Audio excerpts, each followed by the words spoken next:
You know, some stories of defiance, they're so audacious they just sound made up. Well, this is one of them. It's the story of a man, a fortress everyone said was inescapable, and an act of courage that absolutely infuriated Adolf Hitler himself. Let's dive in. So let's set the scene. The date is April 17th, 1942, right in the middle of World War II. Deep inside Nazi Germany, a plan that has been 2 years in the making is about to reach its terrifying do-or-die moment. And this number, 150 feet, that's the distance that separates life from death. 150 feet of sheer, unforgiving sandstone. It's the distance one man has to somehow descend to have even a sliver of a chance at freedom. I mean, just try to imagine it. You're hanging from a rope you built yourself, in secret. The cold rock face is scraping your knees, your arms are screaming, and 150 feet below, there's nothing but darkness and jagged rocks. This was the reality for General Henri Giraud. Okay, so to really get just how incredible this was, we need to back up for a second and see what he was really up against. Because this wasn't just any prison. This place was a fortress, a geological weapon. So this is Königstein Fortress, and it wasn't just a prison, it was a legend. For 700 years, not a single person had ever successfully escaped. Its walls were 140 feet high, and they sat on top of cliffs that dropped another 750 feet straight down to the river.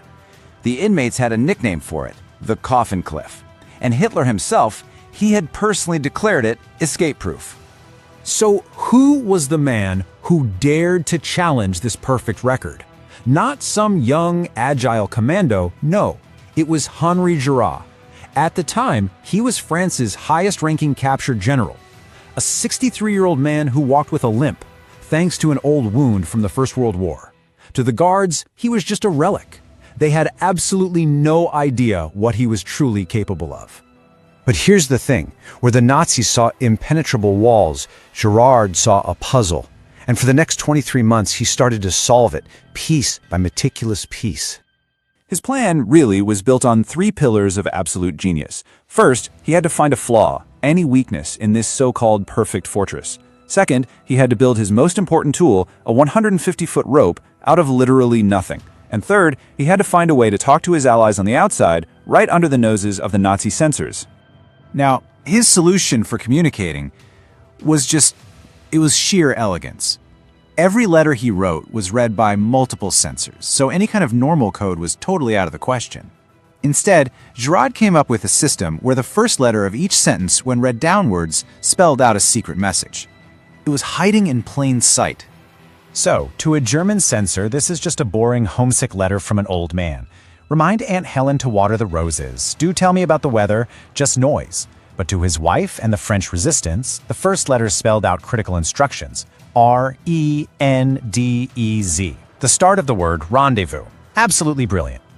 And while all this secret communication was going on, he was building. And this wasn't just tying some bedsheets together, oh no. This was a miniature industrial project. He got an orderly to sneak him twine from Red Cross packages. He spent hundreds of nights just painstakingly unraveling threads from his own blanket, his mattress. He'd braid these into cords and then reinforce them with copper wire that was smuggled inside a hollowed-out book. The whole process took him nearly 2 years. So the rope is ready, the communications are established, and now everything, absolutely everything, comes down to one single afternoon. He had found that flaw in the fortress's security, a tiny window of opportunity. He had 11 minutes. Giraud had figured out that because of the geometry of one of the bastions, a whole section of the wall fell into a dead zone during the afternoon shift change. From 1:47 p.m. to 1:58 p.m., there were no eyes, no lights, no coverage at all. He had to start his descent, survive anything that went wrong, and be on the ground before that window slammed shut. And, of course, something went wrong. He's halfway down, dangling, his muscles are on fire, and he hears footsteps. A guard, taking an unauthorized cigarette break, is leaning on the wall directly above him. If that guard had just glanced down, or dropped an axe, anything, it would have been all over. Giraud just froze, pressed himself flat against the cold stone, and didn't dare to breathe. The guard left. The seconds kept ticking by. And then, after a descent that must have felt like an eternity, his feet hit soil. He was down. He had conquered the vertical challenge. But now the horizontal one began, a 400-kilometer race across the very heart of Nazi Germany. The second that alarm finally screamed from the fortress, the manhunt was on. But Giraud's plan wasn't to go hide in the woods. His plan was to do the absolute last thing anyone would ever expect. When Hitler heard the news, he was furious, personally humiliated. He slapped a 100,000 Reichmark bounty on Giraud's head. That was enough to buy a house back then, and he issued a shoot-on-sight order. The entire security machine of the Third Reich was now hunting for one 63-year-old man. So Giraud's resistance contact met him at the bottom of the cliff, and in just minutes, the famous general vanished. And his place stood Heinrich Schultz, a boring Swiss textile buyer. The iconic mustache was gone, the prison uniform was replaced by a drab overcoat. He became totally invisible. And the methods he used, they were just breathtakingly bold. He wasn't hiding in cattle cars. He was traveling in first-class train compartments, sitting right next to German officers who were reading newspapers with his face on the front page. He even joined their conversation, speculating about how that French general could have possibly gotten away. At one point, a Gestapo agent even helped him onto a train he was about to miss. The sheer audacity is just stunning. 10 days later, after a whole series of close calls and incredibly clever dodges, he reached the Swiss border. He was free. But the story, it wasn't quite over. Giraud had one last message he wanted to send. You see, this escape was a massive propaganda victory for the Allies. It was a deep, personal humiliation for the Nazi regime, which had built its reputation on total control.